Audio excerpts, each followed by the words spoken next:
magazine fueled by the power of C's. Care, communicate, connect, create, spreading smiles, love, peace, positivity, enhancing self-worth. We believe that. Oh, you are unique.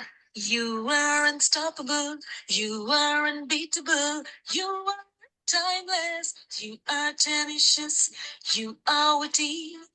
You are Vincent. You are witty. You are wise. You are genuine. You are candid. You are charming.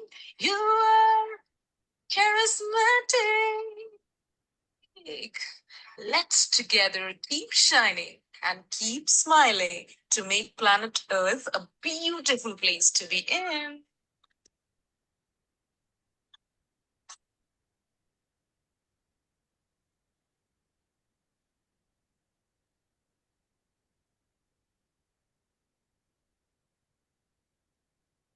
Hello. See, greetings of peace, love, and happiness to everyone. Yes, hello, hello. Let's all smile and say hello to one another.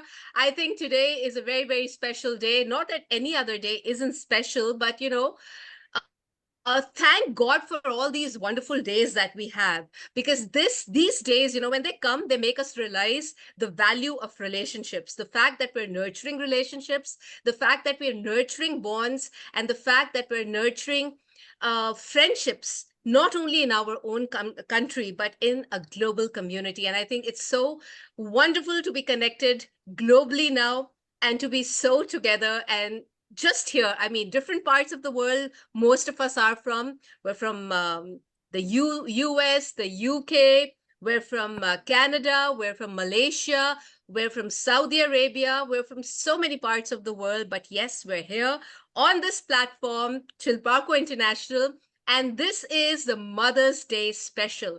And we have titled it, the broadcast is titled Ray of Sunshine. Ray of Sunshine, because that's what moms do, They're your best friends, your forever friends, your friends for all reasons, for all seasons, forever, forever, and forever. I feel moms are just like buttons, you just press and there is mom with her hug, which even after the hug is no more there, you can still feel it. I guess that is a kind of nurturing that one feels in relationships, and that's why the importance of all these wonderful days. But yes, thank you so much to each and every one of you for joining today, my wonderful friends from different parts of the globe. It's so lovely to see you here. And yes, we are connected, we are one. And as we say that, at Chilparco International, we believe that each and every beautiful soul is unique, is unstoppable, is unbeatable. And now my friend from Malaysia, from Kuala Lumpur, is going to smile when I say tenaciously timeless, because we all are. That's the way we're made. We all have a uniqueness which we share with one another, not only to empower them, but also to empower ourselves in the process. Life is an unending journey of learning, and we try to do that through the power of the C's. The power of the C's: care, communicate, connect, create, and collaborate. And I think spreading smiles, spreading sanguinity, spreading positivity, enhancing self-worth is what There's is. one more C, Dr. Alka, which Yeah, we so use you add once. that. I We on use once in purpose a would while. say it. Yeah, so you please go ahead and say that. The other C that we sometimes have to use is well, it's not nice, but we do it consciously or unconsciously. Okay. You want to say? Shit. No, but we're not propagating that. We take only the power of the seas. Yeah, the Martie is 21st laughing. century. Martie and Ginny is laughing. Yeah, because they were just they were just sort of having fun at your witticism, But yeah, thank you. We also believe in being witty and gritty, and I think that is why. But at the same time, we love sharing our episodes from our life that inspire, that nurture, and that make us feel so connected. Because somewhere when we hear our friend's story, we feel that, yeah, I also went through a similar incident, and my gosh, she learned so much or he learned so much, and I could have learned a lot more. It's so important. I'm sure all of you have wonderful, wonderful memories of your childhood with your mommies. And there could be many, all of us will have many, many, many of them. But yes, there would be probably one or maybe two which you can talk about and tell us why that's special, and why you still keep it in your heart so closely till today. But before we begin, let's talk a little bit about mother. So let's just sort of break the ice. And let me just begin with our friend from the United Kingdom, our storyteller. Hi, Tony. Hi, everybody. Okay, so Can you hear me Tony, okay? tell me, I know how your equation with your mom has been, but I remember, if you have to name five special things or about your mommy, five special traits about your mommy, what would those five traits be? She was a ferocious reader. She was a wonderful storyteller. Okay, that's where you get the knack. She was as daft as a brush, as we would say here. Uh-huh. And she, let me see, that's three. Um, she would give you the coat off her back. She was very generous with everyone. Um, and I think she knew more about everything that she let on. You know, she always knew more than she really told everybody. She always knew what was going on. She could see straight through you. I think that's wonderful, the art or the ability to see through some. I think that's, she was very real. And I think that's so important. Let's get real is what we also talk about when we're talking at Chilparco International's different different sessions that we have and different programs that we have.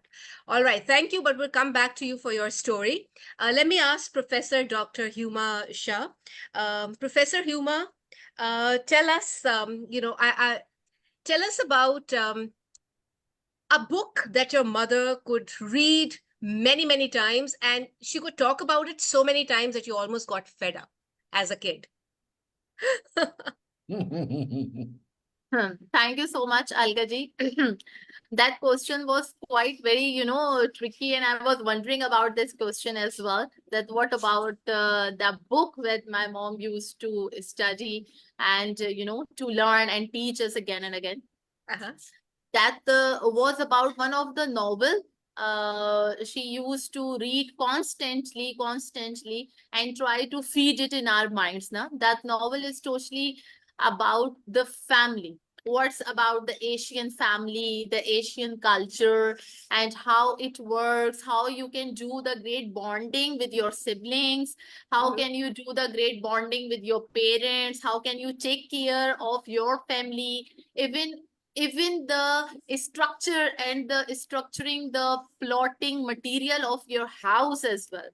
So that novel was very interesting, and the twist of the story is that I don't know the name of that story.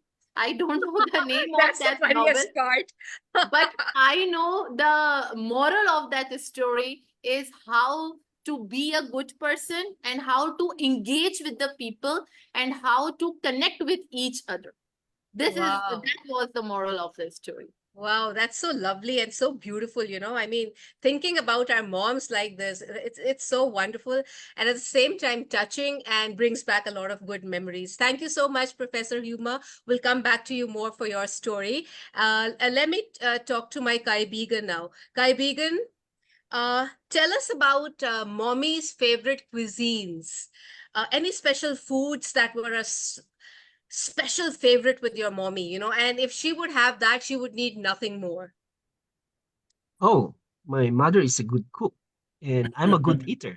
No? So it's a good combination, right? So I remember when I'm still very young that time, Uh-huh. one of her favorite cuisine is what we call adobo. So adobo. So it's a Filipino cuisine, Adobo. but Okay. adobo. However, that adobo derived from adobar, from Spanish word which means to marinate. So when you marinate meat like chicken or pork for overnight and then you cook it the next day, oh, it's really delicious. Ah. Loves marinating. And having said that, adobo, which is a very popular cuisine in the Philippines, and that Mhm. is you can use chicken or pork, and you Okay. can cook it in vinegar, soy sauce Uh-huh. with lots of garlic and pepper. So you can boil it, but because you marinate it from the word adobar, right? So that makes it very delicious because of the marination. So that is what Okay. I remember, and it's really delicious. Ah. She made it her own way. So we can Okay. have our different style of cooking, right? So it's really good. Mm. Okay. Thanks. Thank Thank you. you. Oh, thank you so much. Well, now I see Martie. Martie, let's come to you. What were your mommies? What were the things that she did not really, appreciate? What were her, obsessions? For example, my mom, I always called her a hypochondriac because she was so obsessed with cleanliness. Everything needs to be in place, everything needs to be shining all the time. Nothing should be out of place. So what was your mom's obsession? What was she so hung up about? And she would get really mad if otherwise. in imperfection. She was it would devastate her. I would get a spelling test and bring it home and it'd have a 98 and I was like, I did good. I did good. And 100 was, without mistakes. She would say, what did you do wrong? And even in college, I had a pretty good GPA, almost valedictorian, that Mhm. high. And she goes, how come you didn't speak? So I never, mom liked boys better than girls. So I never seemed to quite fit the model for her to.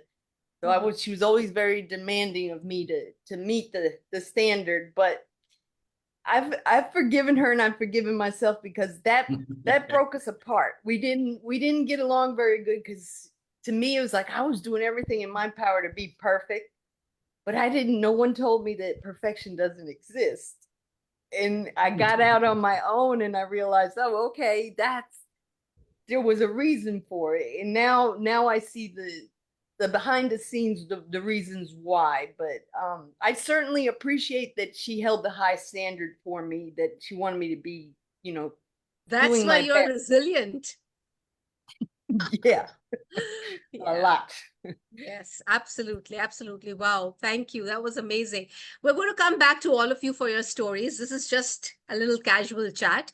Now, let me talk to Madam Jeannie. Madam Jeannie, some movies that your mom was really fond of and could watch 1,000 million zillion brilliant times.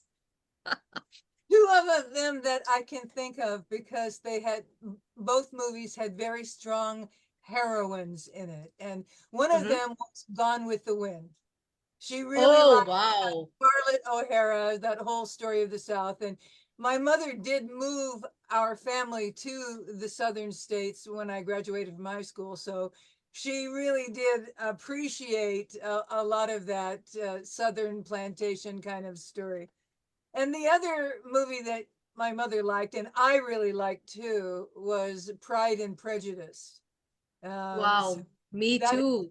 that is one of my favorite movies, and my mother loved it as well. So we had them, of course, on videotape back in the days when you used videotape. We'd watch them in the holidays because after a while, when I grew up, I left home, and so I would come back maybe for Christmas or Thanksgiving or something, and we would watch her favorite movies. But those are two that she really enjoyed. Wow. Both the movies that you've told us, I mean, they've brought back memories because they're strong women characters in these movies. Um, I just love them. Wow. Thank you. Well, we're moving on to our professor from K, who's on near the seaside at the moment. Okay. I'm thinking because you seem to be very sporty that your mom probably was an exercise freak. So, what were her favorite exercises? I mean, what did she like doing in terms of exercise, in terms of physical activity? You asking me? Yes, I'm asking you, Prof. Oh, well, I don't remember my mom having any exercise. She just passed away a couple of months, about 3 or 4 months ago. Okay. Oh, I'm the so eldest sorry. boy, but I don't remember. She must have her own way of keeping herself trim. I'm the eldest boy, and I'm the spoiled You brat. should know better. No, but I don't know. Maybe, but she's okay. She's not overweight. She keeps herself, I saw her photograph before she got married, slim and lean, and then She probably later, she walked a lot. I yeah, think I think she walks a lot. She walks a yeah. lot everywhere. She walks, to the shop. Mm, They all it's quite a distance. She walks everywhere. Yes, I think that's one of the things yeah. that keeps her fit. And one thing I will not forget is that she trained me to have half-boiled eggs every morning since I was small until today. And until today, this morning, my breakfast was 2 half-boiled eggs. I've had it. Oh, Yeah. So since I was what do you call a little boy until uh-huh. now, that has been, and it was the discipline that my mom, my late mother, has what do you call? In fact, just 2 weeks back, when I was back here at my hometown in Port Dickson, I visited her what do you call her grave. So Okay. this when I went back to and look at the old house, when I went to the grave, her memories, of my memory of her when we grew up was very profound. She has Mm. my late father was a very strict guy. No nonsense, because I'm the eldest boy. So Yeah. if anything what you call goes wrong, and then her very powerful weapon is, don't let me tell your dad. Because that Okay. I will get the caning. So that was how she managed me. But this now that we're talking about mothers, those are my memories of We'll my. hear stories. We'll hear the story in detail a little later. Let's talk to our professor from Bangladesh, Professor Shahriar. How are you, Professor? It's so good to see you. Brother Oh, Parvez. yes, thank you, madam. How are you? Very good. So we have one question. It's not your Yes, story yet, but one question. What yes, was yes. your mommy's favorite song? Oh, it's a very interesting question because actually my mom was a very good singer. Oh That's So, why wow. you're one too. so this is that is called one song from basically from it is one Hindi song that is Mhm. called Really? Don't just that is say called it. You'll have to sing yes. it, even if it's two Oh no, no. lines. Oh no, that is a हवा में उड़ता जाए Which one? मेरा लाल दुपट्टा मलमल का Acha, hawa mein udta jaye, mera जाए laal. मेरा लाल दुपट्टा. Okay, Yes. for everyone else, let's just translate it. It's my stole or my scarf is flying in the wind. The wind is caressing my scarf, and the color of my scarf is red, which is symbolic of romance. So that's the song that Professor's mother loved singing. But Professor, you have to Yes. sing one line. Oh, yeah, that song. Okay. हवा में उड़ता जाए मेरा लाल दुपट्टा मलमल का जी मेरा लाल दुपट्टा मलमल का हो. That is because this is a Wonderful. Wow, female song. So lovely, You can lovely, sing. lovely, lovely. Beautiful. We'll come back to you for your story. But I see yes. my friend, Dr. Caroline. Hi, Dr. Caroline. How are you doing? Hello. I'm Sir, doing Dr. great. Thanks for asking. Hi. Oh, good, Happy good. Mother's Day. Happy Mother's Day. Thank you so much. Okay, so when it comes to mommy, if mommy were given, let's say, 15 minutes to do some Mhm. shopping, what would be the things that she would buy in those 15 minutes? Well, she will buy the basic necessities at home. That's what I know. She will Well, not put moms are herself like that. They first. don't Yeah. think about themselves. Because They think about the family. They think about the kids, yeah. the husband, and everyone at home. They'll never think Yeah. about themselves. I wish they start thinking about themselves too. Mhm. But anything in particular she liked buying, if she had to buy something for herself, What would Mhm. that be? She loves cosmetics. Okay. She's loves cosmetics, and yeah, she loves to buy dresses, some outfits. I don't know. It's she's Is it the she's a big outfits of Nagaland, or does she traditional outfit, or does she she buy just loves about anything? Western, Indian. Yeah, she loves to wear lots of Indian dresses actually. Oh, wow. Yeah, ethnic wears, and yeah, besides our ethnic wear, which is wraparound skirt and the shawl, Mm-hmm. that comes in the traditional parties or events, but she loves wearing Indian ethnic wear like salwar kameez and this thing suits, and yeah, Western outfits, you know. Yeah. So That's yeah, she's. lovely. So Mhm. do you have the shopping bug like mommy, or you're not like her at all? I really don't know what to say. I do love shopping because Okay, I okay, love okay. shopping. All right. We're not going to let the cat out of the bag then. We'll wait for your story a little later on. All right. I see my friend Maka. Maka, are you there? Okay. Okay, we'll come back to Maka. Maka generally has a low a network that is a little faulty. So, but yes, let's begin with your stories now. And let me begin with my friend Professor Humaji. Humaji, can we have your story first? Because I don't want your little baby to get disturbed. But yes, now that you're a mommy as well. So can we have your story from your childhood with your mother? I think maybe she's gone to her baby. Okay, so let me move over to my friend my Kai Began from yeah, there he is. Yes, Kai Began, your story. Mother's Day special. Okay, this is what I remember from my mother. Mm-hmm. Every time I got sick, she's always there. Mother is always the real MVP, most valuable player. They're the real MVP in our life. Right now, I'm sick, but because I gave my word to be here, so I have to show up. And that's where I remember when you get sick, your mother is always there. That unconditional love. Well, our spouses, our children can take care of us when we are sick, but the mother's love and conditional care is different. As I mentioned, they're the real MVP. They will ask you what do you want. I remember this is a good joke actually in the Philippines when you are sick.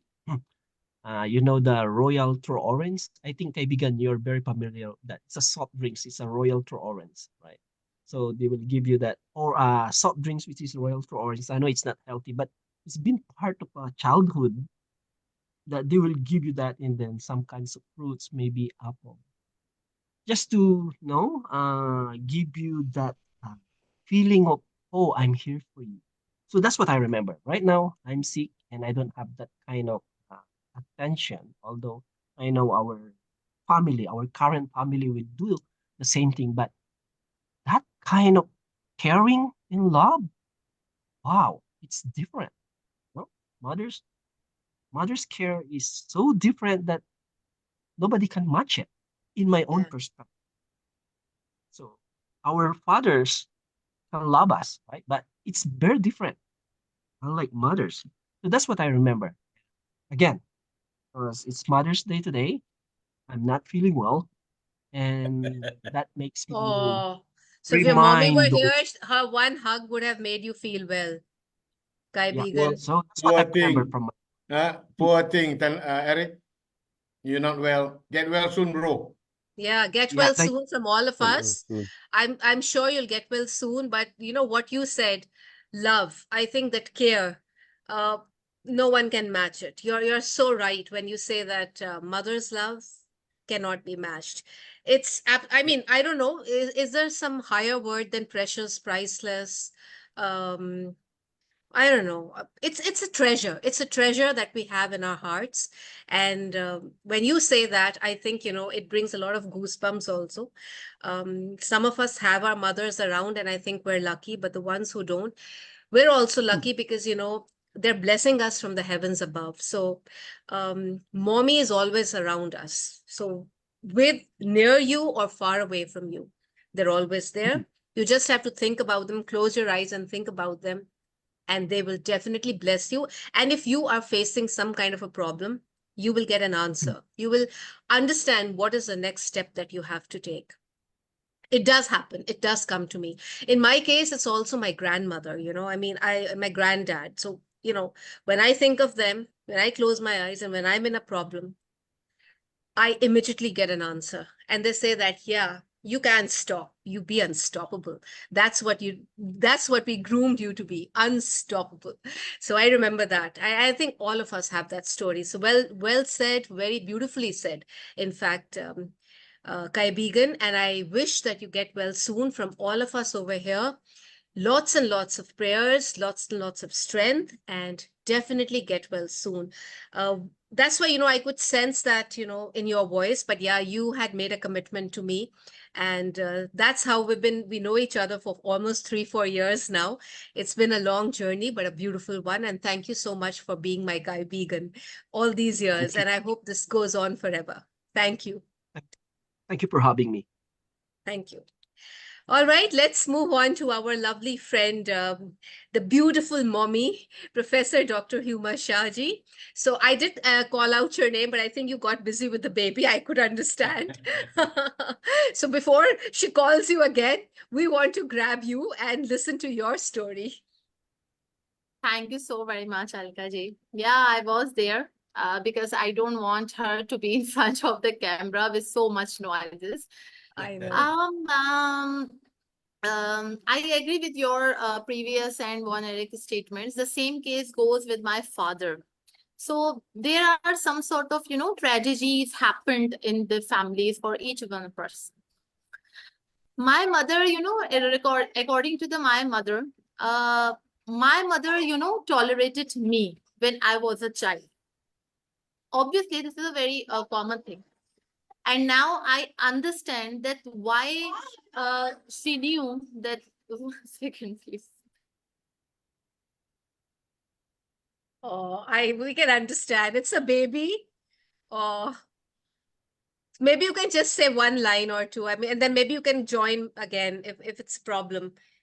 If she's crying too much, we don't want to see her crying. Yeah, the thing is that she is just 6 months old now, so she is too young. Yes, we can understand. It must be a beautiful feeling to be a mommy, a young mommy, and to a beautiful 6-month-old baby. Very precious bundle of joy. God bless her. And maybe you can join a little later after the baby has quietened No, down. I was no, she will not allow me to join it. Okay.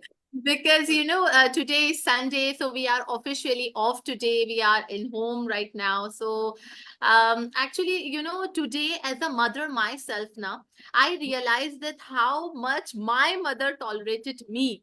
She tolerated, my tantrums, my messes, my mistakes. She tolerated my questions, my doubts, my fears. And she did it all with, with a huge smile, with a huge hug, and so much patience. Today I am so much grateful for my mother tolerance, my mother's patience, my mother's love. She taught me that being a mother is not just about giving the birth, but also about guiding, inspiring.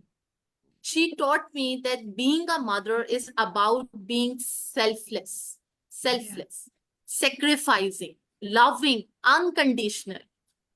And now, as I tolerate my own children, now I am tolerating my own children now. So I remember that my mother's example. And I was talking to her on call in the early morning, and I was discussing the same thing when I was wishing her the Mother's Day. Na? So I remember, her patience, her love and guidance, and to be a good mother and to tolerate my children with the same love and patience she showed to me. And I am, so much blessed that I have my mother today with me. Wow, that is truly, truly wonderful. And what you just now said, that tolerance, I think this is a trait that we learn from our mommies, and we realize it not when we're young, but as we grow older, we realize that our parents, our mommies were so tolerant with us, and they actually bore all our temper tantrums. They were there, sorting out all our whims and fancies, and made sure that there was always a smile on our face. I would just say hats off to all the mommies for doing the wonderful job that they have done and are still doing and will continue to do, because motherhood is a legacy. It's a legacy. Thank you so much, Professor And one Himaji. thing, Alkaji, I would like to highlight one thing, that so many of clients came to me, the new mummies, Yeah.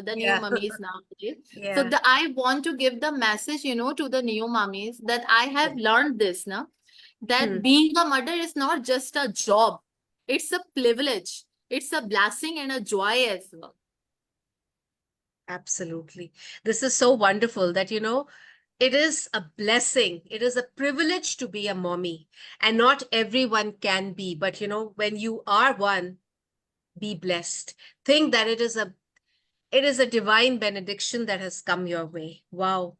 Very well said. And I'm sure everyone who's watching the live will definitely make a comment on that. Thank you so much. God bless your children. And you're doing a great job as well. God bless you. Thank you so much. It was amazing having you. And we understand the kiddos are around, so we completely understand. Thank you so much. Thank you. Thank you.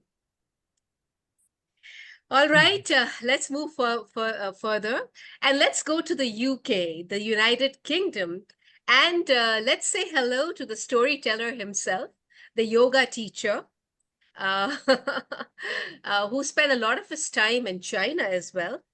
And that's the place where I was born. And I told him once when we did a little show together.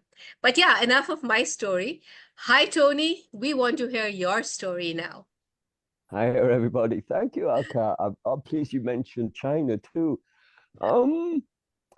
My mom, my mother, it was all of those things that all of you just been saying and more. And there are a lot of things that you could hear about your moms that you should know, really. I remember speaking to a man who was 98 years old. 98 years old. And I was not feeling well, like your friend before. I was not feeling well. And he said to me, you are what you eat, Tony. I said, yes, I know this. It's a 14th century or something French saying. He says, yes, but did you know you are what your mom fed you when you were little? Oh, yes. And in fact, now when you're not feeling well, what kind of food are you thinking about? And I was thinking about the kind of food that my mom used to make. And that was the food I was trying to make myself well with, all of those things again. So this is true. You are what your mom fed you, not necessarily what you eat. You are what your mom made you eat. So that's one plus for your moms. But I have a story, and my mom will tell you the story. And my mom just seems to love to tell stories that would embarrass me.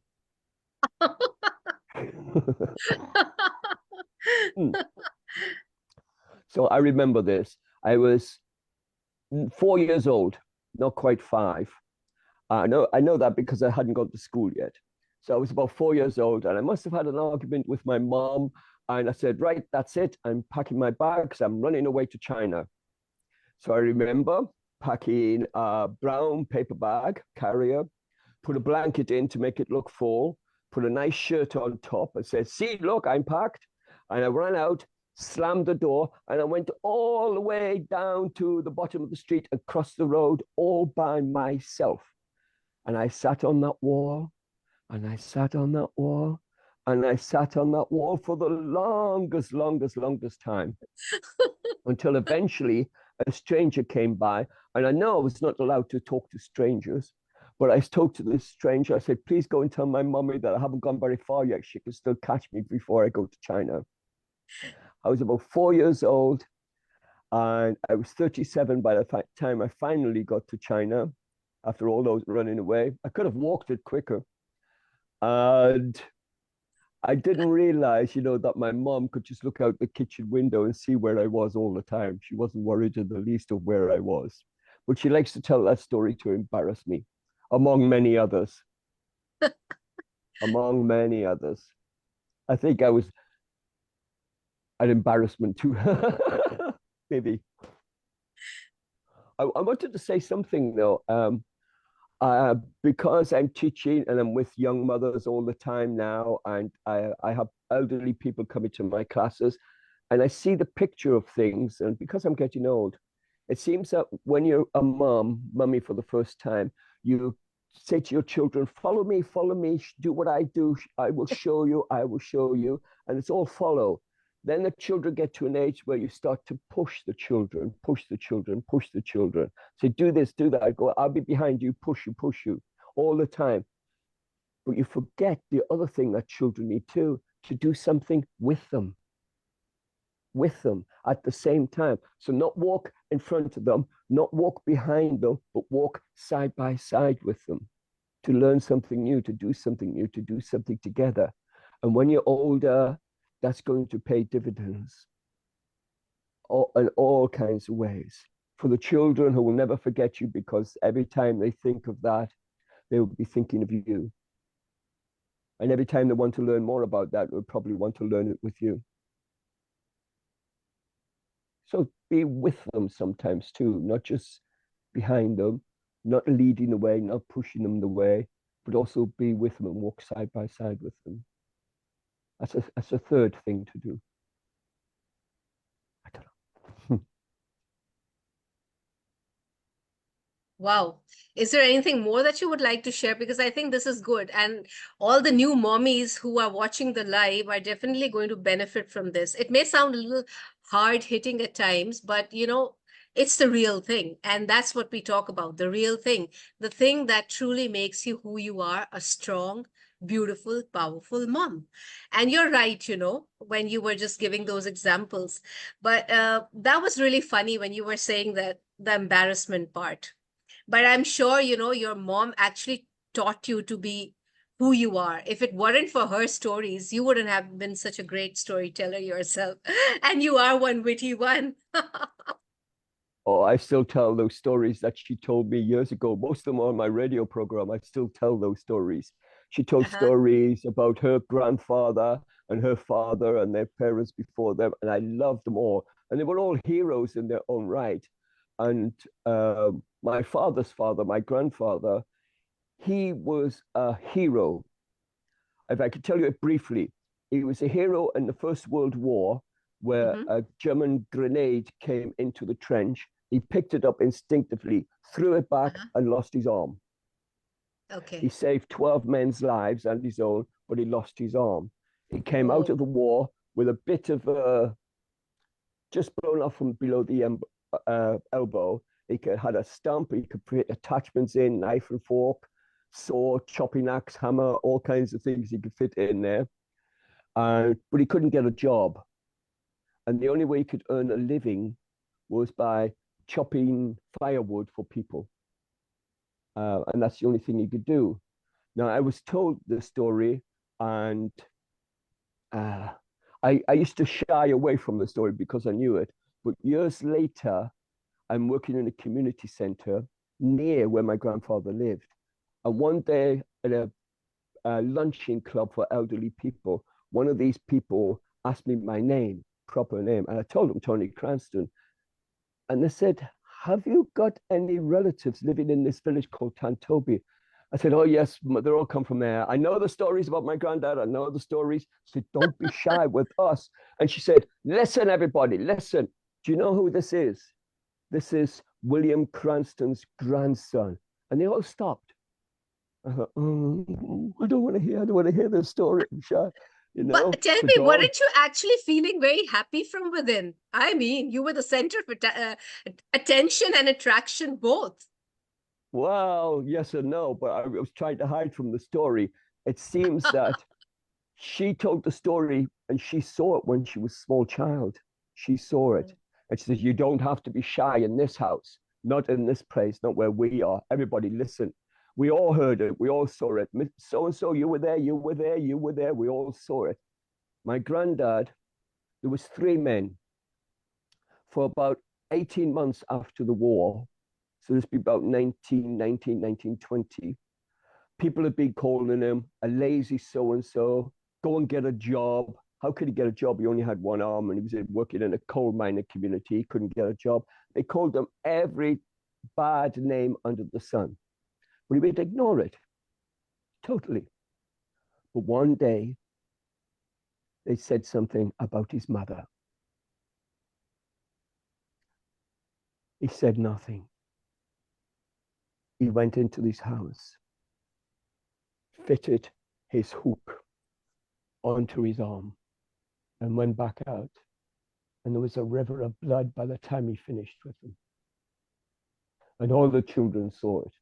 And all the children said, your granddad is a hero, not because he saved 12 men's lives and lost his arm, but because he stood up for his mother. Yeah. And I remember that story. It's on the radio. That's the power mommy has. Wow. Brilliant. And now you must be feeling very proud of this story, aren't you? Yeah, like you, definitely. Yeah, because see, Definitely. this is what came to your mind. So that's what, no? That's why it's so wonderful hearing such inspiring tales from childhood. It's absolutely amazing. Wow. I live in a community where you're not a man unless you respect your mother. And That's even so here, important. even now that I moved to London, and we had some gangsters living in East London, the Cray twins. They were notorious gangsters. But people in the East London kind of liked them because they always took care of their mother. Just like that.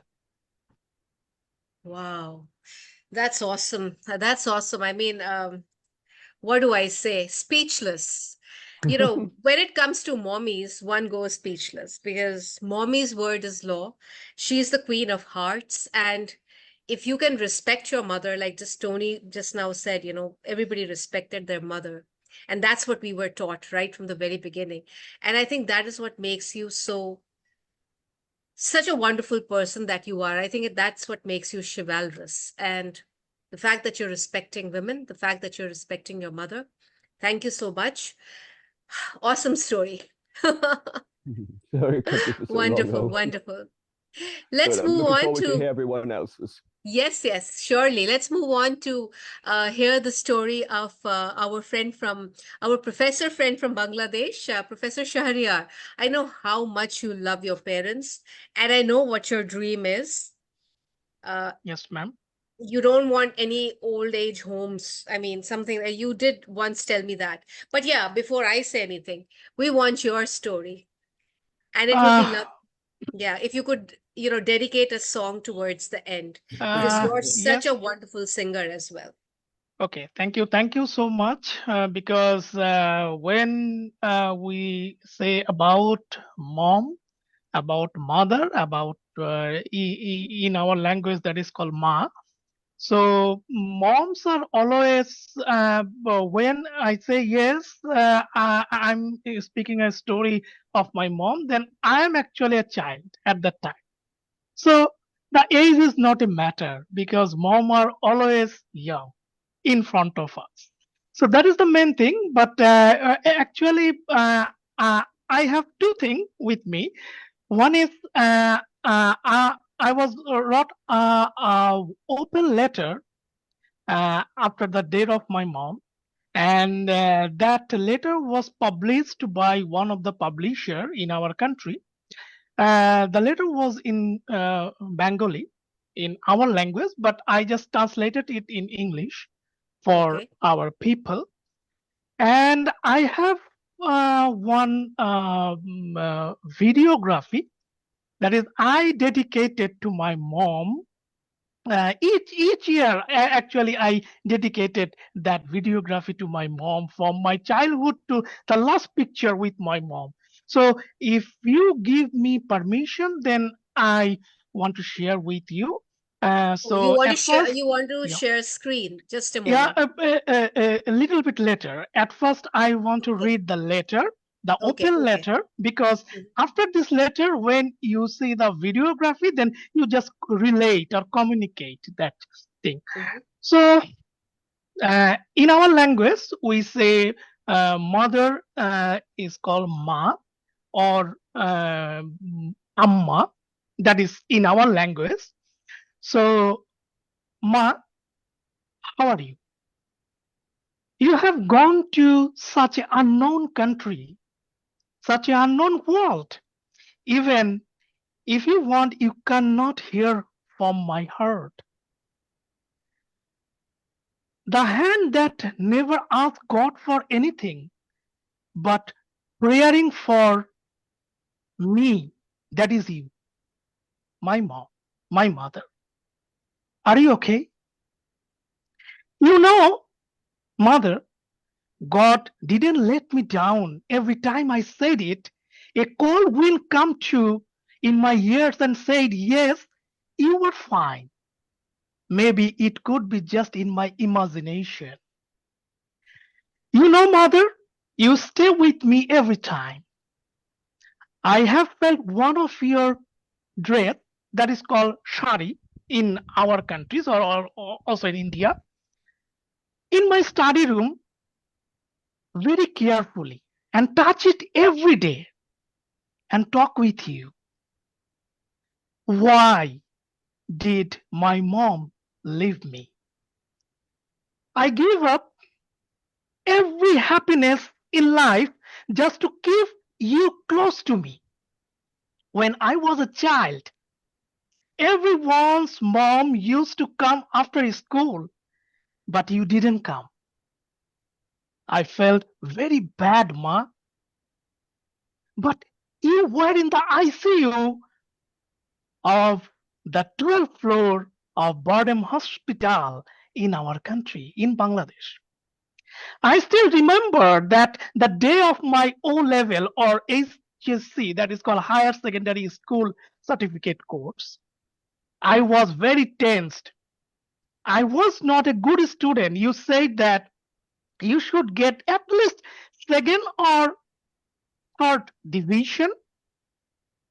Rest up to the God. When I got the first division with 4 distinction, you told me to grow up, my son. Mom, no one said in this way now. Maybe the courage you gave that day is reflect in me today. I understand now, Ma, you what you feel when you locked in a room. You spend 17 years of time in a lay down in a bed. It was so hard to see you. I had left my room and live with you in the floor to look after you, just to keep you close to me. You have you have to taking insulin each and every time at the time of the class 5 when I read. I gave insulin on that day also, the day you left, mom. Forgive me, mom. I heard I had a lot of hope in this life to give you a gold ball or a spoon, but I couldn't. Mother, maybe it was my disability. So I put the President Gold Medal or Chancellor Gold Medal, which I was earned in my education, in my study life. I just leave it on your feet because that is the place. You didn't look well. You sit near in the TV since morning to watch the live valedictorian speech of my Ma. It was long 3 months you got poor with death. I still remember the 1st June of 2013. I couldn't share my joy of my promotion with anyone. I just say in your ear when you were in ICU that, Ma, I got promoted to assistant professor in my university. But at that time, you lost the power of your speech, the power of talk. You just looked at my face. You were not only my mother, you also my daughter. When I feed you in the ICU, looking at my face, I don't know what you say. Why were you so good, Ma? You like music very much? I just in the letter just added some word of your favorite song. I saw the rain. I saw the pain of the rain. I haven't been sunburned and cried a lot. My dream never stopped. I never dreamed that one day you would leave. I never dreamed that you would leave. Your song. Oh my So God, I am so touched. This is so overwhelming. But it's so much from the heart. It's like a pouring out of all your emotions for your mom. From the heart, you've written each and every word, and I know you've written it in Bengali, and for all of our sakes, you've translated it in English. Such a beautiful letter. I mean, you've shared what you've written, and honestly, I have a little misty eyes. Couldn't stop them. And I'm sure all of us were feeling that way. I could see Tony also. I could see everyone, in their own way. Everybody was feeling it. Really, really very beautiful. I mean, what do I say? We're totally touched, and the goose pimples are just it's not a leaving. it's a life. It's the It's life. life. It's Yes, life. and Yes, yes. about last like my 17 years of life, I didn't just live in my room. I just live in the floor of my mother's room, just behind the her bed to look after him, look after her. So now I want to share one video, videography, if You you can you give can me the share. Yeah, you can permission. share Yes. it. Yes, yes, yes. Okay. So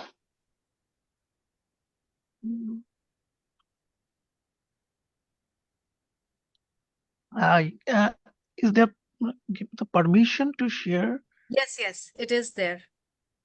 Okay, I'm just thinking files. Okay.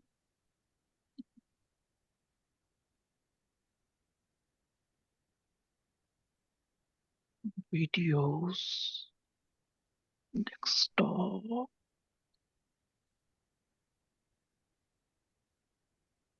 It's okay to see everyone? Yes, absolutely wonderful. Is Okay, that fine. you, Professor? Wow. Yes. Sound is clear? Yeah, very clear. Absolutely. Okay.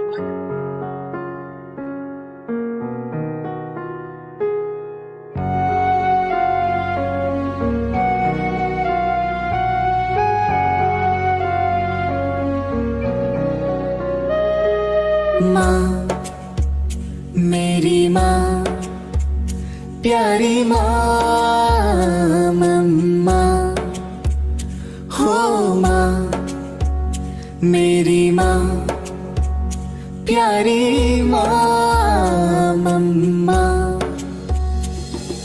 हाथों की लकीरें बदल जाएंगी, गम की ये जंजीरें पिघल जाएंगी। हो खुदा पे भी असर, तो दुआओं का है घर। मेरी माँ, मेरी माँ, प्यारी माँ, मम्मा हो माँ, मेरी माँ, प्यारी माँ, मम्मा। बिगड़ी किस्मत भी संवर जाएगी, जिंदगी तराने खुशी के गाएगी। तेरे होते किसका डर, तो दुआओं का है घर।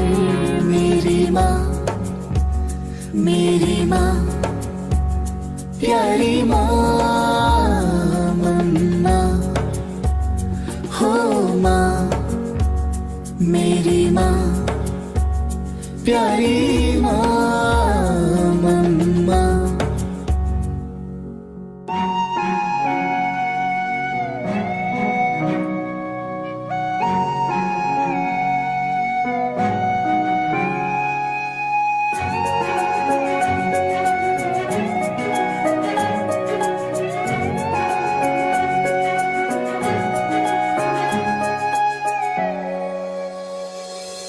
यूं तो मैं सबसे न्यारा हूँ तेरा माँ मैं दुलारा हूँ यूं तो मैं सबसे न्यारा हूँ पर तेरा माँ मैं दुलारा हूँ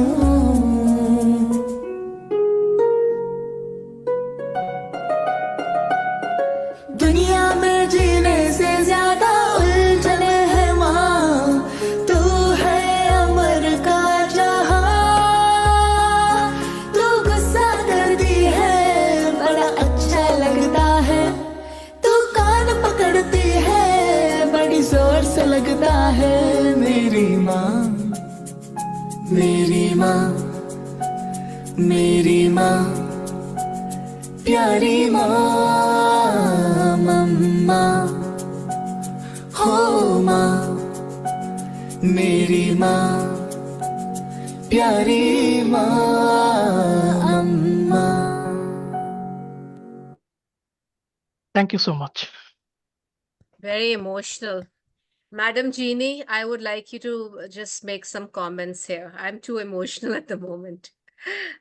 Thank you very much for sharing that. I was touched throughout the entire thing. And one of the really wonderful things about this video tribute to your mother is you spoke before about how much you loved her and how important she was. And it reminded me on this day that we are paying tribute to our mothers. And it reminds me of the old maxim that states that each one of us is the product of 1,000 love stories of all of the ancestors that came before us, and especially our mothers, our grandmothers, our great grandmothers. And, you know, the maxim says if we are still and listen, we can feel them surrounding us, behind us, supporting us. And I'm sure that your mother is doing that for you because she must be proud of everything that you have accomplished. You're my friend. I'm proud of you. So I'm not even your mother. So I think it's a wonderful thing that you shared this. It was really touched my heart. Thank you very much. Thank you. Wonderful, wonderful. Thank you so much. Yes, indeed, we're very proud of you, Professor. I mean, and I'm sure your mommy, she's smiling. She's smiling and she's not stopping her blessings from falling on you. And she's wishing you well, and she's wishing that you fly even higher, higher, soar even higher, higher, and the highest. That's what it is. Beautiful, very touching. And I think it took everyone's heart away, everyone's breath away on whoever is watching. They're all feeling very touched. Thank you so much, Professor. Thank you, God madam. bless you. Thank you. Thank you. Thank you. Well, after our professor's very touching story of his mommy, let's move to Martie now. Martie, and let's listen to what Martie shares with all of us. Now, Martie is a very strong woman herself, and she will tell you how she became so strong. Yes, and I have something that most people need to hear because Yes. my life story is not pretty. It's not pretty, but thanks be to God, I got over. Oh, And Martie, you're strong. Come on. You're a strong. Come on. I was Yeah. told when I was 7 years old that I was a mistake. Mom didn't want girls, but now in looking back and after writing my book, I see that she just didn't want me. She wanted to overprotect me. She didn't want me to, fall for anybody. And just I see a lot of things that I wished I had seen back then, but we don't get that opportunity sometimes. I wrote something and I was I'm going to share it because it's better for me to read right now than to speak, and then I'll interject. But and I wrote this and posted it. It says, "Mom, as I sit here reflecting on my life and the challenges I've faced, I feel a sense of forgiveness and gratitude welling up within me. I've realized that forgiving myself for the past mistakes and embracing my resilience has been crucial for my growth. The scars I carry are symbols of my strength and transformation. Mom, I hope you are proud of the person I've become. For the courage to confront my past, find peace within me. Thank you, Mom. I feel grateful for the lessons acquired and the journey that transformed me. Forgiveness has opened my heart to self-acceptance and a brighter future, to share my story for others, and to find their way to clarity and inner peace, trusting in God." And then I will tell you that, yes, once your mom is gone, you don't get her back, but I never had her. I didn't take advantage of her while she was here because we didn't know each other. But now I know that she's part of me. And what I didn't get to experience, I'm living. And I know she's proud. She's very Thank proud, you. Martie. She's very proud of you. Look at the way you've become. Come on. You're such a strong woman. Come on. Come This on. is We want to see you smile now. Remember your mom fondly. And look at Martie. Martie's mommy. Look at Martie. Look at the woman of resilience now. Come on. You're such a wonder woman, Martie.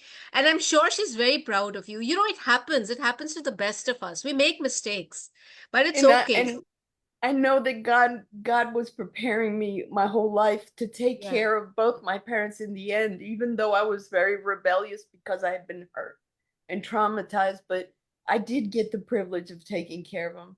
And both dad and mom, dad had Alzheimer's and mom had breast cancer and dementia. So I know that God had given me the tools. I just didn't know that I was acquiring them. I didn't know that I could count all the blessings that I was living in my life until I wrote the book. So I'm healing a whole lot. And I thank you, Alka, for inviting me here today, because I think this is the first time I've actually given a tribute to my mom in all these 64 years. Wonderful. God bless her. God bless you. And I'm sure we all know that she is very happy to see the way you have groomed yourself. I mean, okay, there were some hard lessons, but yeah, but look at you now. That's the irony. We realize certain things a little later in life, but at least we did realize them. And at least we're now acknowledging the fact. Of course, we're not saying it to her directly, but I'm sure because of the way you're saying it, she can hear you. And she's blessing you from there. And she's smiling from the heavens above, Martie. Lots of love to you. Always remain strong, remain powerful, and always believe. I mean, like you've always believed, just continue doing that. I mean, you gave us all a lot of power just now when you said that, because you are one gutsy woman for having said what you just now said. Not everyone can say that. Not everyone can say that, yeah, I never had a relationship with my mom. It's not easy to say that. But the fact that you're saying this, you're opening a lot of, there are lots of people out there who probably have troubled relationships with their mothers. And because of the fact that you've shared it, they will also realize. And that is the purpose of our show, that is the purpose of nurturing relationships. That is why we say care, connect, communicate, create. And you have created something so powerful for everyone to watch and rewatch and rewatch again and again, because they're going to get so much power. God bless you. And that was wonderful. That was wonderful. Thank you. Thank you. Let's move on. Professor from Kuala Lumpur, have you shared your story? Well, not yet. I haven't yet. Yeah, so now I'm asking you to share your story with your mommy. Okay, I'm the eldest boy, and I have never I like the boy bit. I like the boy bit. Eldest boy. And when I was a baby, I was taken care of by my late grandmother in the early years. The first 2, 3 years, it was my grandmother who took care of me because, you know, my late mom was a young mother then. I think she gave birth to me. She was 17, she was 18, I think. Okay. Okay. And what do you call, what was it I wanted to say? And she just passed away just a few months ago. Here where I am, what do you call? We buried her here in Port Dickson, not in KL, okay? Because this is where I grew up anyway. So okay, but coming back to the relationship with my mom, um whenever I come back, you know, when I left the home, my house, I left you know, my home when I was 19, and I grew up most of my time in Kuala Lumpur. So whenever I come back, she would, you know, spend time with me. I know she missed me, and she has again ways of showing it. And you know, being a boy, you know, you don't really, you know, yeah, but sometimes you miss her, but otherwise, you know, life goes on. But that's how it has been. So, but when I hear a lot of people, you know, describing, you know, their behaviors, you know, the relationships with their mom, I'm beginning to feel that I have lost a lot of things. I missed a lot of things which I should have done then, but I didn't.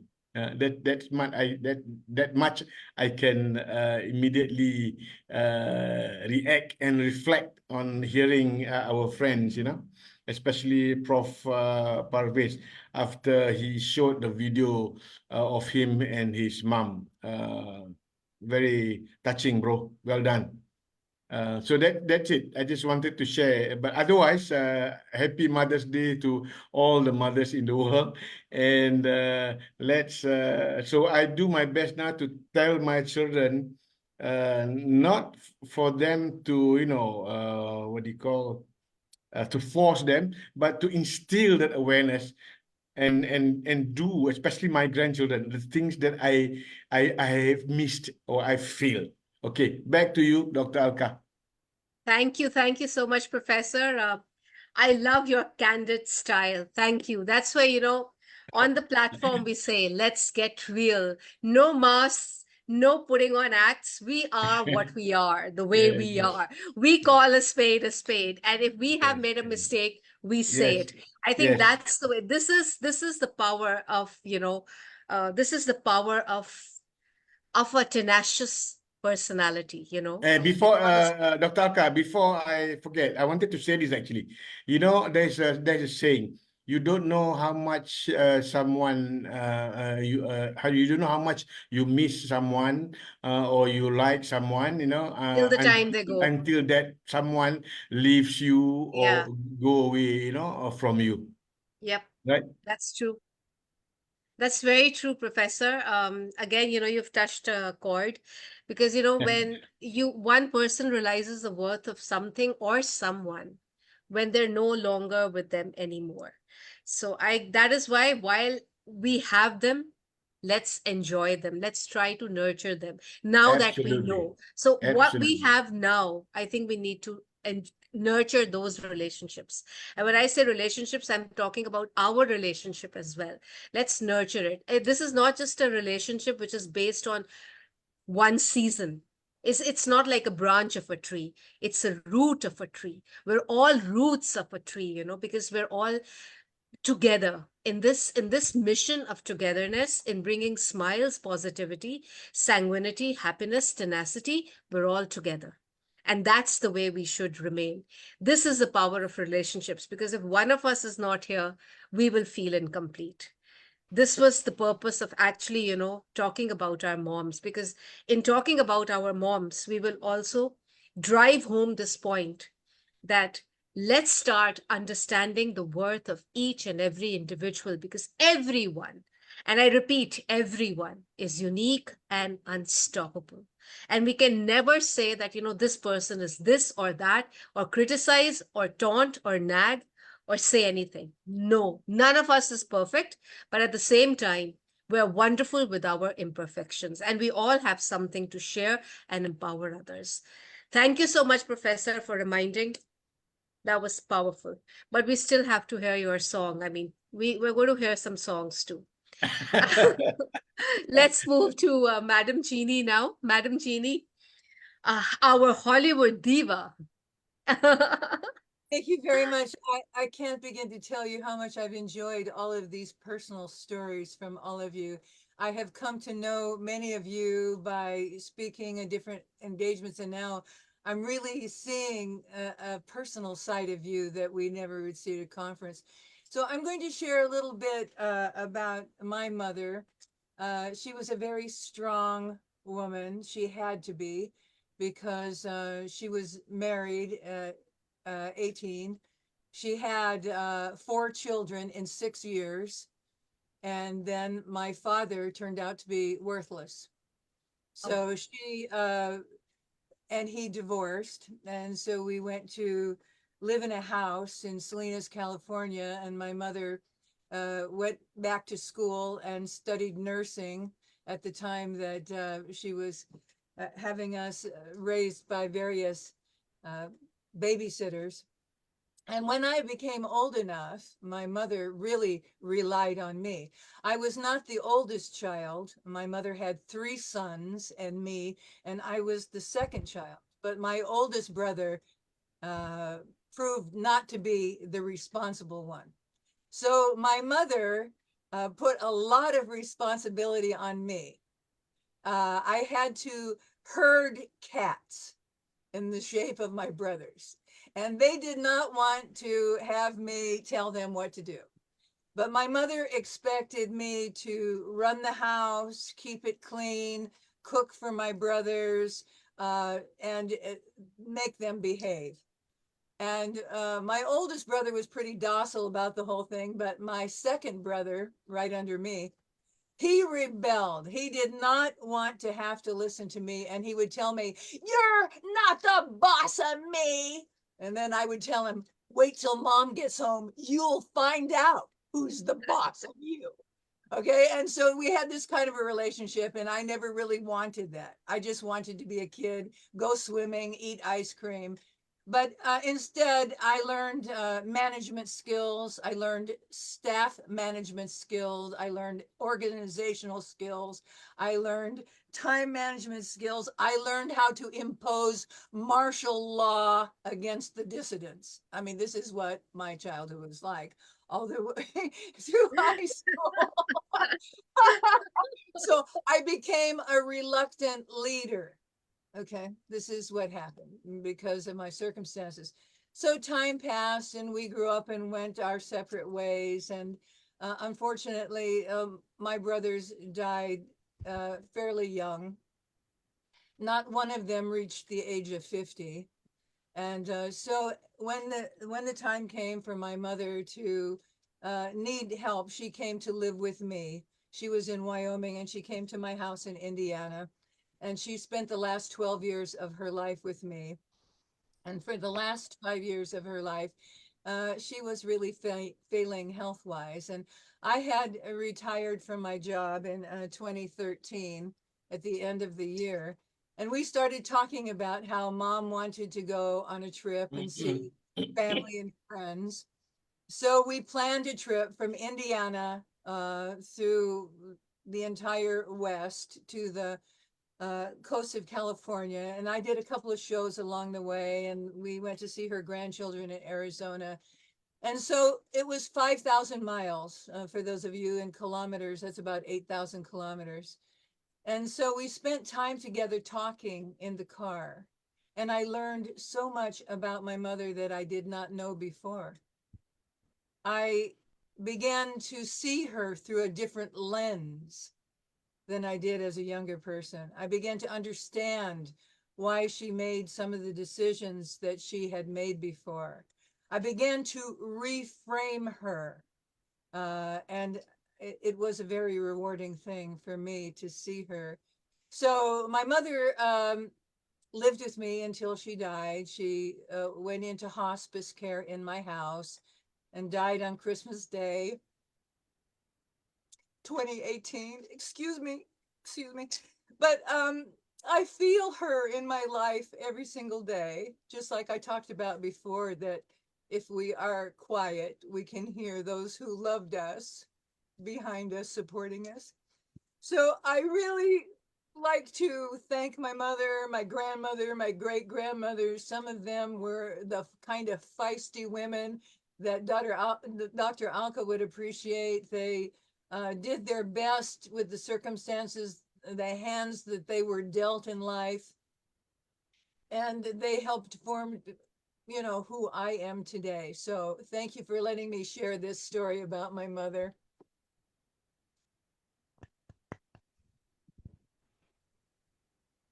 I always have seen you as a very strong woman. And to see you cry, I mean, what's happening? Can you all hear me? Oh, Yes, yes, yes, I got yes. carried away too. I got carried away. And seeing you break down like that, and get all emotional made me, I didn't mean to turn the show into an emotional one today, but I don't know.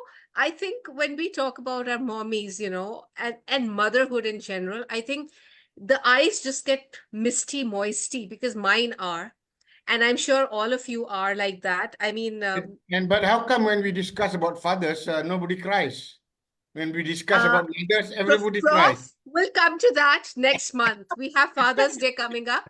We're going to all meet again, and then we'll see what happens. Okay? Okay, okay, So okay, wait okay. for that. So wait for that. Yeah. And what were we saying? I got interrupted with this phone call coming. Anyway, I'm Well, not getting carried away. I Now just want let's listen after Madam Jeannie's emotional story. But look, Madam Jeannie, you were like that rock of Gibraltar. That's what your mom made you. And you could deal with any situation in life. And the best part, you could do it independently. I mean, I remember three words, and I use them for affirmations. I talk a lot about affirmations. And that affirmation for you is, I am enough. And you truly are. And you definitely, I think you owe it to your mommy. I mean, because she made you like that. I mean, she groomed you in a way without really showing you how to do it. She just put you there. And they say like necessity is the mother of invention, and then you learned the hard way up. So I think, and this happens with most of us. It's happened with me as well. So I guess, that's why we became what we became. And we had this patience to, go through the what do I call them, eccentricities, the frivolities, the trivialities of people who cannot see beyond a point. They do talk big, they can only brag, but they don't really have any kind of depth within. There are very few people in this world, and I'm saying it very clearly on the platform. There's so many platforms going on, but it's mostly, let me just say it, it's mostly fake. They don't really mean what they say. They're thinking something, they're feeling something, they're saying something totally different. But here, we say it as it is. It's real. We call a spade a spade. We are real, and that's the way we are. And these are true emotions coming out. So when we're talking about motherhood, when we're talking about mommies, it's true feelings coming out. And there are no nobody's getting any brownie point, or we're not getting any social media or stuff happening here. These are emotions which are pouring out from the heart.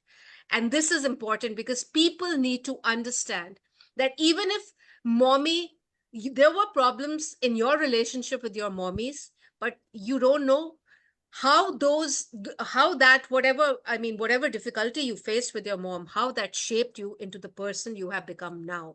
And the kind of success you have achieved, you could never have achieved if it weren't for your mom, who pushed you into it. Maybe you did it reluctantly, but then you learned. And that's the beautiful part of it. And this is what we're understanding now as we're growing up. Wow. Love you all for being so real. Let's just continue doing that because the world needs real people. Trust me, the world needs real people. We want to transform. We want to make planet Earth a beautiful place to be in. Well, we can only do it if we are real. If we think, feel, and say the same. If our thoughts, our feelings, our words are aligned, then Absolutely. only. Thank you, Prof. Salute to you, big time. Big salute to all of you, to Tony, to Professor, to Madam Jeannie, to Rania, to Dr. Caroline, Professor Shahriar, Martie, and everyone who had joined us, Professor Huma, Von Eric. Thank you, thank you, thank you, thank you, thank you. But yes, we still have to listen to Dr. Caroline's story. So, Dr. Caroline, it's over to you now.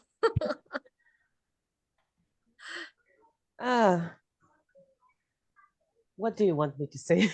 Doctor, I love that. I love that. Well, you can sing a song if you want to. Yeah, I would definitely love to do that. I think we should start with that. Yeah, it'll be different, because everyone was so different. We never followed any kind of a structure. We just spoke from the heart. And I think at this moment, it'll be best if you just sing and dedicate that song to the mommies. Yes, this is dedicated to all of you. So, and all the Thank mothers. you. Thank you. All right, let's start. Okay.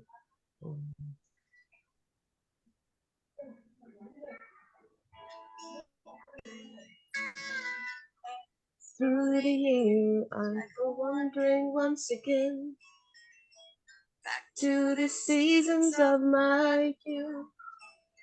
I recall the box of rags someone gave us, and how my mama put those rags to use.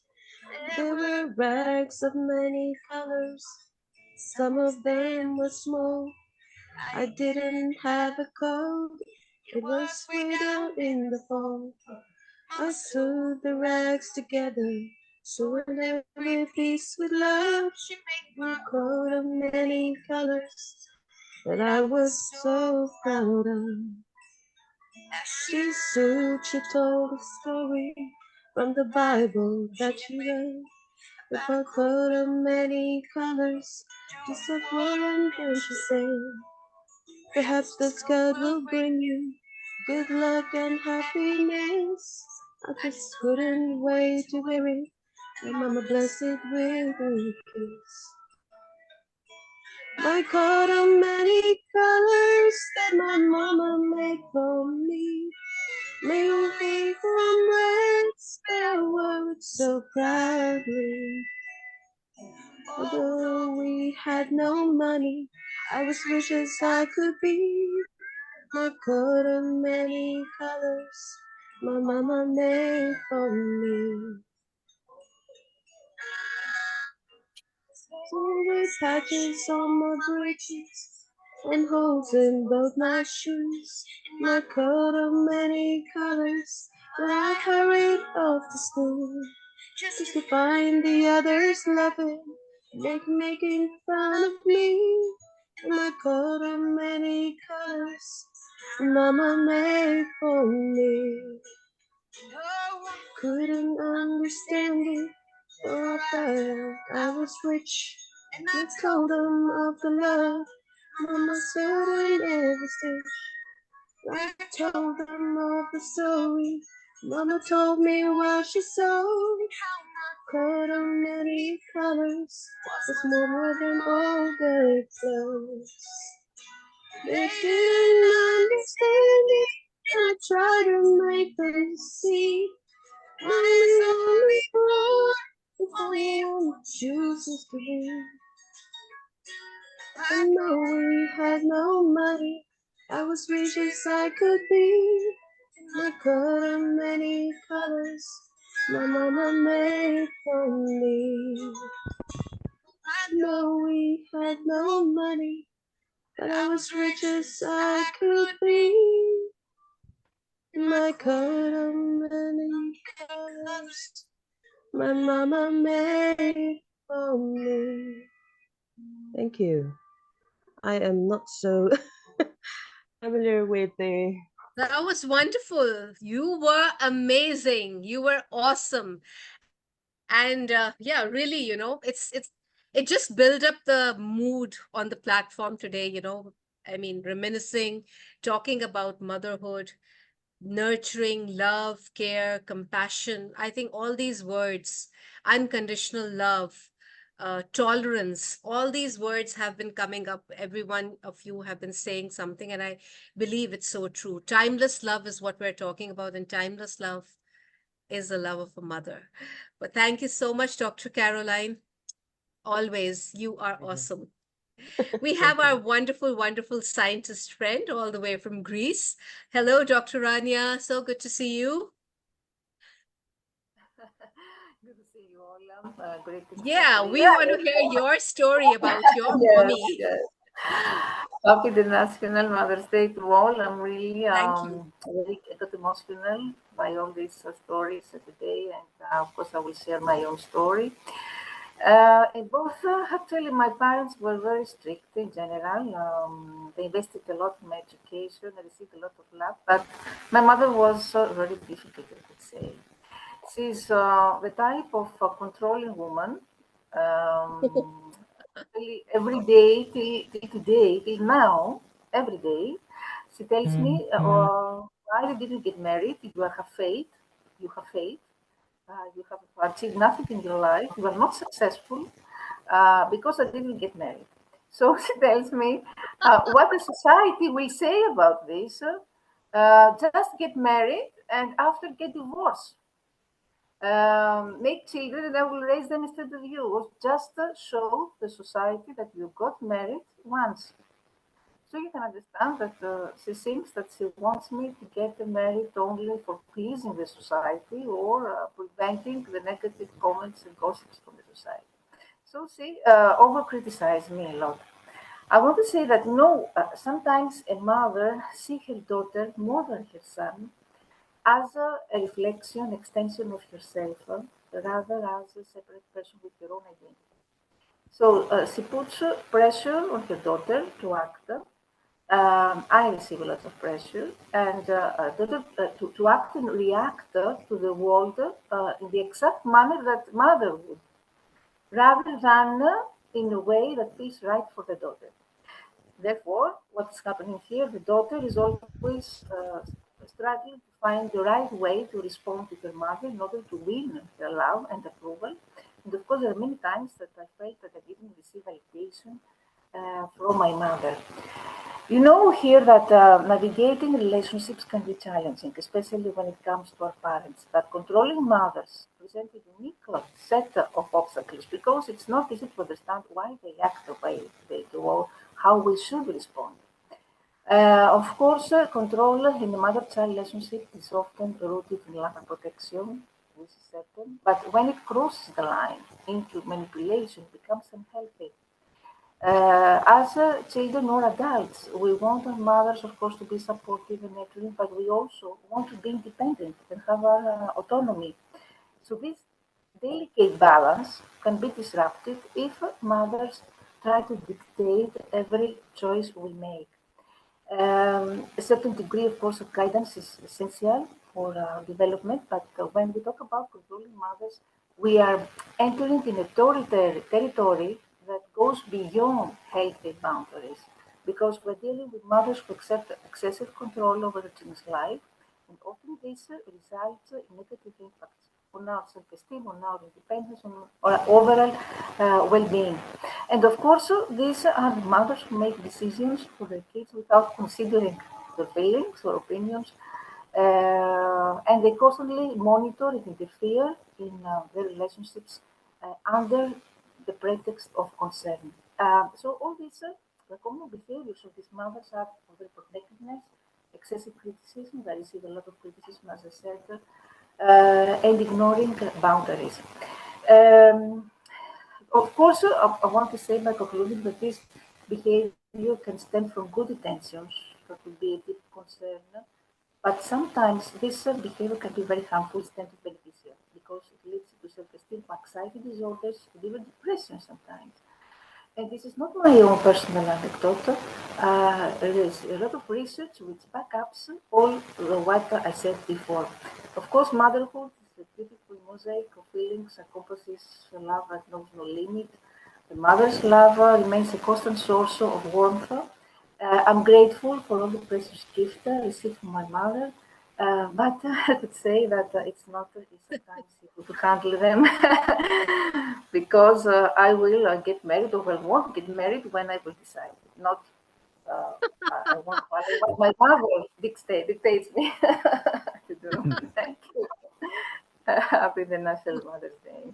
That, that was a different side, you know. I mean, we got a different picture. Now, you know, what Dr. Rania just now shared makes me, you know, want to ask all of you, was there a time when you felt controlled by your mommy? You know, moms can be very controlling, like Dr. Rania just now said. So, was there a time when you were overwhelmed because of your mom's control over you? I'll begin with Tony. No, never. She never Okay. controlled me. I was always too wild for her. But saying that, she did. No, she did have something to say. She would say, "I will see my day," which meant, like, I will rue the day. I will rue the day. And she was always right. And even with my friends, my friends would come and collect me and say, "We're coming out." And she said, "Bring him back by 10 o'clock at night, or I will see my day." And she'd go, "Yeah, yeah, yeah, yeah, yeah. Okay, we'll bring it back. I'll be there 9:45. They were all scared of her. But she did this quite often. She would say to the neighbors, "I will see my day," with the neighbors. Then if something went wrong with the neighbors, a year later, they would blame my mom. They would go, "Oh, yeah, she did say that, didn't she?" And my mom would just ride with that all the time. But it happened one Christmas time. Someone had their gifts stolen. Things were delivered outside their home delivery, and they were stolen off the doorstep. My mom told them what to do. She wrote a letter, stuck it on the door, and say, "Irene Cranston said that she will see her day if you do not bring them back." They were brought back 2 days later. 2 days later. Okay, we got that.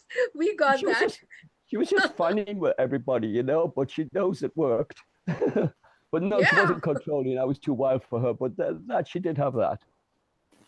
Well, I don't know. Oh, you were too wild for her, or was she too wild for you? We still have to think about that, considering Yeah, what when you she think about said. it, yeah. Yeah, but I that's got I cool. got Yeah, you it's wanted all to say right. something. Sorry. No, it's all right. It's all right. Continue. Okay. Madam Jeannie, what about you? Any moment, any incident you remember? Because thanks to Rania, we got one powerful point. Any control that your mom exerted over you, which you never liked? Well, my mother sort of spoiled that for herself because she spent my entire childhood turning me into a strong, independent, decisive person. And so when I would tell her things like, "I'm moving to Japan, I'm moving to California, I'm moving to Minnesota," wait, no, I'm moving. And my flight leaves on so and so. Oh, And that sounds like Martie and Tony. so she had, by that time, no control over me by her own lessons on how to be an independent thinker and how to make decisions. But, I wanted to say something about the trip when I was able to reframe her, because there were some times when I misunderstood her when I was younger. I just misunderstood her motivations. I misunderstood why she did what she did. I remember when I first went to university way back in the day, I was 19 years old and I signed up for Psychology 101 because I was hoping that class was going to teach me how to understand my mother. Turned out, turned out that was a total loss. But I have to say this, and I mean this from my heart, because I know Professor Parvez doesn't like the thought of old folks' homes and just warehousing our old people. He doesn't My like it, mother, yeah. my mother died in my house. That was our decision, and it was a long road. And but I can tell you, and I'm not going to cry. I'm just going to tell you from my heart. I was happy to have her there. She was with me when I took my first breath, I was with her when she took her last one. You were And with I her. thought that was how it should be. You know, that's what I thought. Anyway, thank you. How again you made me emotional. Okay, we're getting kind of emotional over here. Uh, okay, Well, maybe. we should all get together once a month and have a good cry. I think that would Yeah, be I so. think it's really good for the our overall wellness. You know, when we talk about holistic wellness, it's actually says that we should once in a while let the cry come, let the tears fall, because it actually is good for the entire system. Many Yeah. times we keep on pretending to be very strong in front of people, whereas in reality at times we also want to cry, we want to break down, we want to sob, we want to howl, we want to just get hysterical, tear down our hair, throw things here and there. I mean many people do that. Once in a while a good cry will always Yeah, help, it and I think clears all the toxins from the body. I wanted to show absolutely, you, Prof. but it's not picking up. So there you go. But I'll tell you one thing: if I lived closer to Martie, she and I would have lunch every now and then, and just talk it out. Yeah, So actually. we're 1,000 miles away, but yeah, or maybe What not does that. 1,000 miles away or any distance for that matter mean? I mean, we can always connect, and we Yeah. are still connected. It's all about, sometimes you have someone living so close and yet you're not connected. And with all of us living miles apart from one another, we're so closely connected. So I don't feel that this distance or all this thing really matters. What Yeah. matters is how we are feeling from here. Even right now, The Dr. Alka, left, the right left. now, even right now, we are connecting. We are all from different parts of the globe. Yeah, that's what I said. Right? That's what I Okay. said. Rania is Absolutely. from Say Greece. hello. Here's Marmalade stepping into the picture here. Little brat. Hello, Marmalade. How are you doing, buddy? Say hello to How are you everybody. doing, buddy? Now that photo Oh, bombing us, say hello. I love the fur, and I love the orange color. Absolutely like marmalade. Actually, like marmalade. You know, The marmalade that I apply on my toast. I, Yum, I, yum, yum. I named him Marmalade because he looks exactly like marmalade. And but I have to tell you, recently he's become very insecure. So I'm thinking of changing his name to Velcro because he has attached himself to me and I can barely get rid of him. So Velcro, that is going to be Velcro. But I kind of like marmalade. I me think too. so. Me too. That's Yeah. I think I'll just ask you to share something because I don't want to get very emotional all over. We like to part on a very nice note. So I like to request our Professor Shahriar to sing 2-3 lines of a nice song to sort of dedicate to every beautiful soul on planet Earth. Keep doing the wonderful work that they're doing.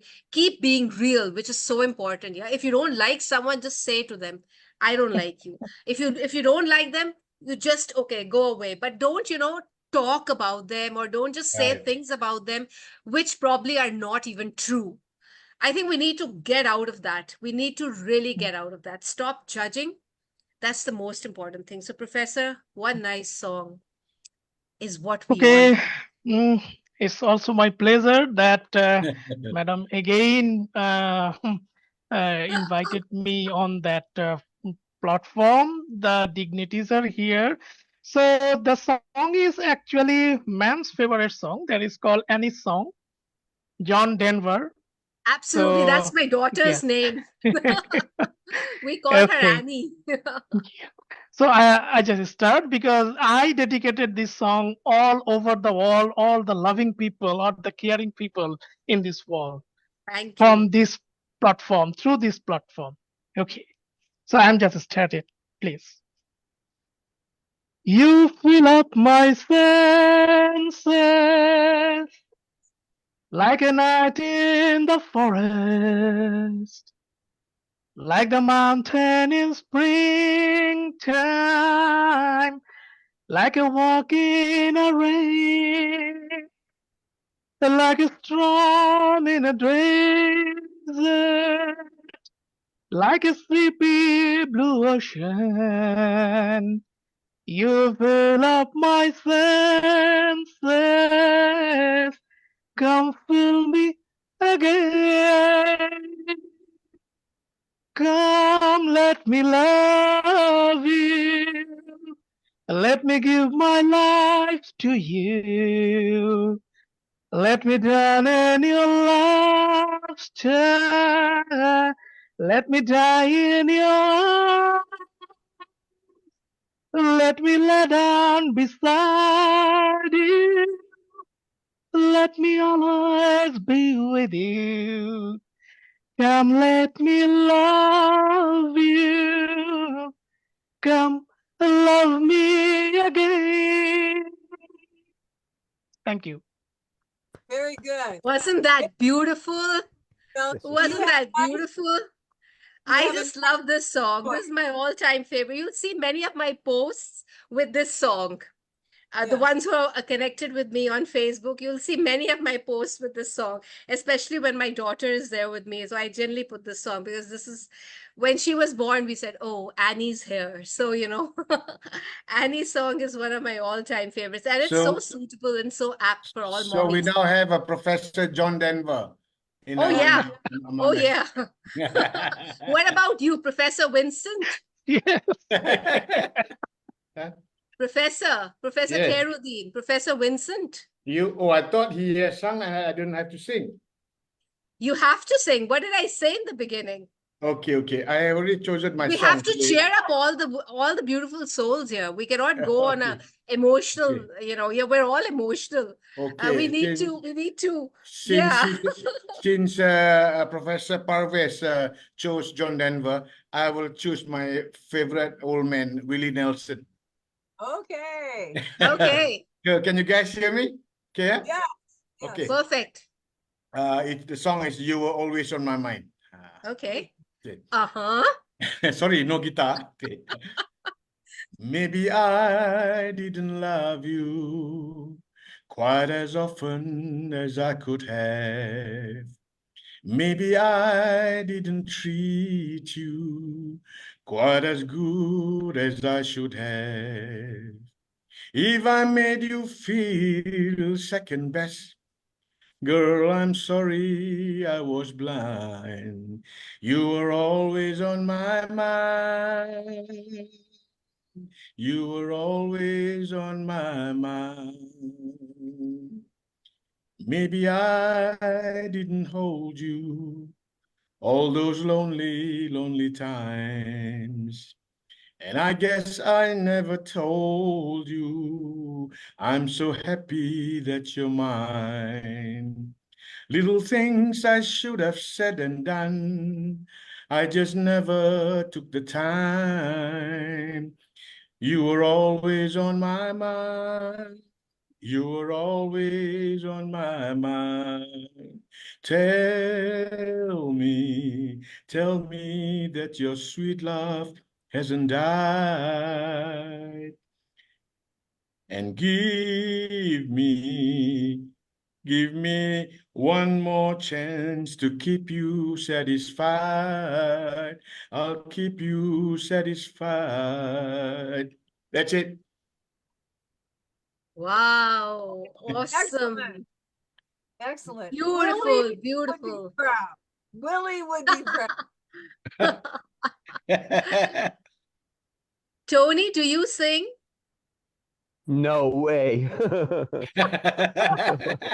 No, I've got.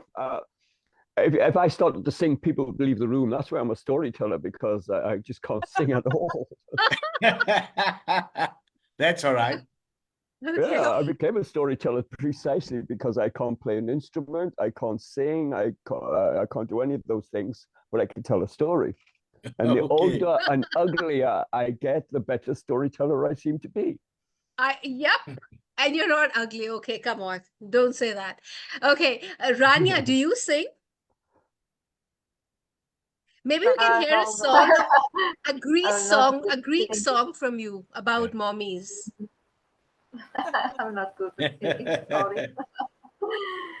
And I'm shy a bit, sorry. What about poetry? I know you're no. a scientist. I know you're an astronomy, big time astronomy fan. Uh,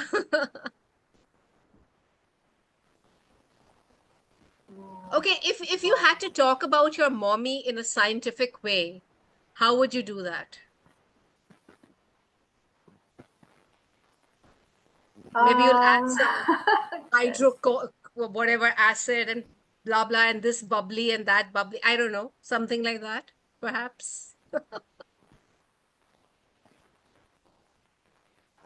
I would say that since we all know that our relationships with mother is birthed simultaneously with our entry the world, and we take our first breath of life, we display this human longing for protection and love, her presence, and our connection with her in this instant. And from this point forward, I think carries with it a tremendous psychological weight for our lifelong well-being. So I would say that there is a thread woven with endless affection, with boundless selflessness, with unshakable strength and fortitude that embodies motherhood.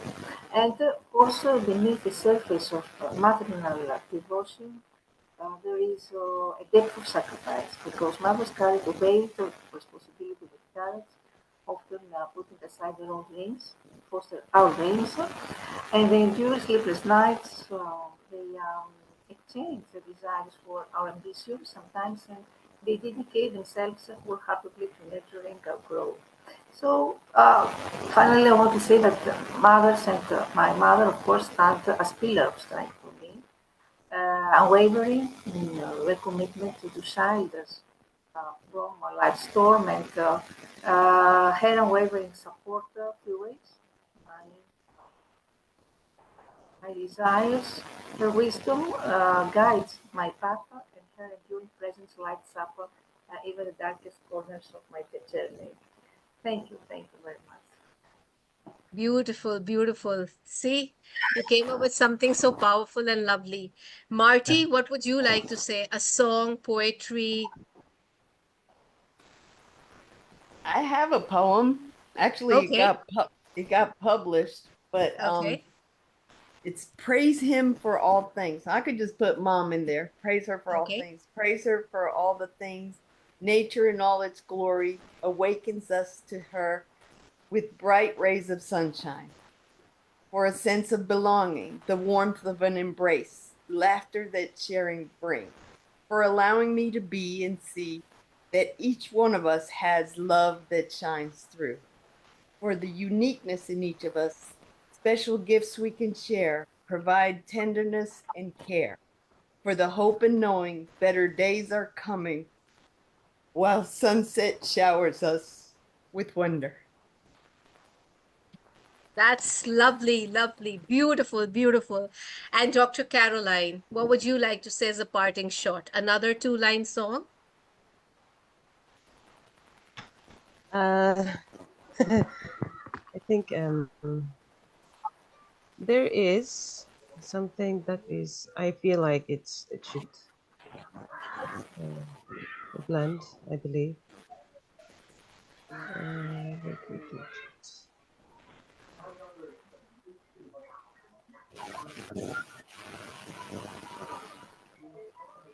Okay, another one more song. Okay. We love music, don't we?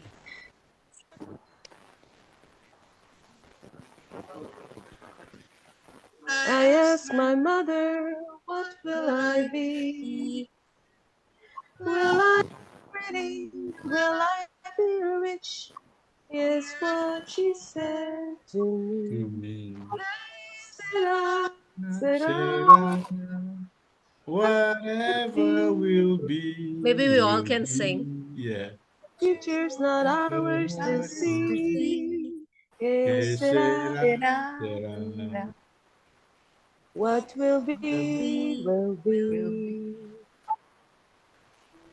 When I grew up and fell in love, I I asked my sweetheart what lies ahead. Will we have rainbows day after day? Is what my sweetheart say. Que Que sera, será, will whatever be, will will be. be, The future's not future for ours to us to see. see. Que Será, será, será. What will be, will will be. be.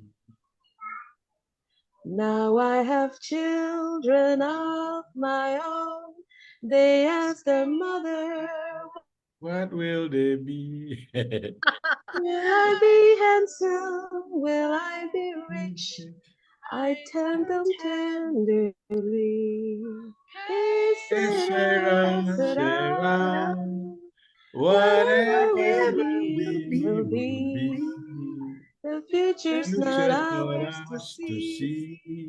Que Que será, será, será, será. What will will be, be, will will be. be. Que Que será, será, será. será, Que What sera, will sera. I be, love this. será. This will is one of the be. old Doris Day numbers.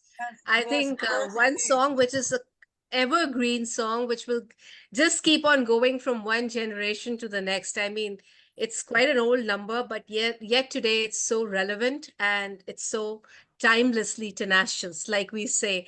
And today we all had a fantastic time and remembering our mommies. And I remembered my mom, always she had this one obsession. I was just 5 years old. We were in the US. And right from then, because I was very fond of chocolates and ice creams and all those things that are sinfully fattening, she'll tell me you're putting on weight. She'll take me to Dr. Warwick and say, Dr. Warwick, Alka needs to lose some pounds. And he would put me on a diet. He'll say, okay, and imagine a 5-year-old kid, and he'll tell me, you need to go on a diet, honey. And I'll say, what do I have to eat? And he'll tell me, you have to eat this boiled vegetables. Yuck. And, and then, for some time, I would do as my mom said, because like Rania just now said, controlling mom. So you're controlling me that, you need to look like this. You need to keep your hair like this. You need to wear this. You need to do this. You need to go to school on time, come back home on time. You need to do this for your young brother. And I was the eldest, we're three brother. I'm the eldest, then my brother, and then my sister. And she would say that you have to look after your brother, you have to look after your sister.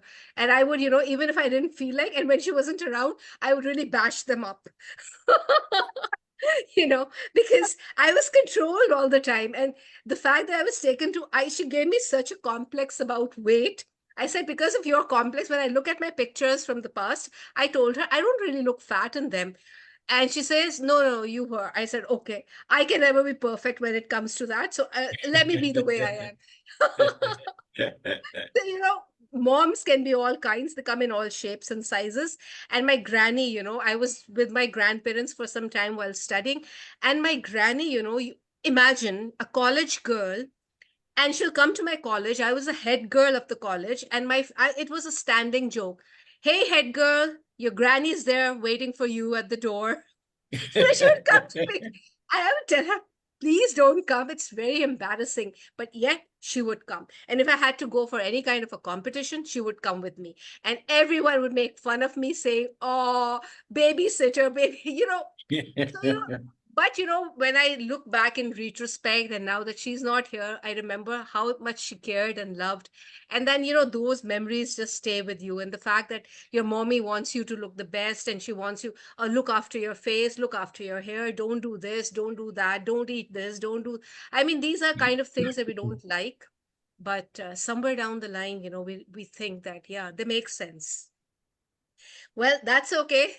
A very, very happy Mother's Day. And, even if we're not women, Professor Khairuddin, Professor Shahryar, Tony, but even then, there's a mother instinct in everyone. So to that motherly instinct in all of us, and to that spirit of motherhood, a happy Mother's Day. Keep this journey of nurturing alive always, because we as adults have a legacy to leave behind. And if we can leave behind happy times, happy moments, and things just to spread happiness and sanguinity, I think we would have done our bit. So for that, thank you once again for all the wonderful, awesome stories you shared. It was Every story was remarkable. Every story was touching. We learned so much. And hopefully, all of you who had joined us on the live, I saw that quite many of you had joined us. So thank you so much for joining us. And please do share in your comments, your feedback. Very much appreciated. And at the same time, we'll be back again with another power packed show, a broadcast, a podcast, whatever you may call it, and which is going to be as real can be.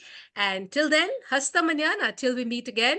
Do remember to take good care of yourselves. Stay happy, stay blessed, stay beautiful, stay blissful, stay bountiful. God bless you all. And let's smile. Madam Jeannie, would you like to take a picture as a parting shot? Yes, I would like to. Okay, on three, everybody give me your best smile. Okay, 1, 2, 3. Okay, I will send that later. Thank you. Thank you, everyone. Thank you to all of you. You're all Bye-bye, amazing. everybody. And Bye-bye. stay See you amazing Nice always. soon. meeting And wait you. for our Father's Day program as well. But before that, we'll have many more coming. We'll have many more coming. Yep, absolutely. Thank you Bye-bye, so everybody. much. Bye-bye. Bye-bye. Bye, Professor. Bye. Thank you so Bye. Professor. much. Bye, Bye, Tony. everyone. Bye, Bless. Dr. Bye-bye. Caroline. Bye, Martie. Bye, Professor Caroline. Bye, Tony. Thank you so much. Lots of love. Bye. Thank you to everyone who joined us today. Loads and loads of love to all of you.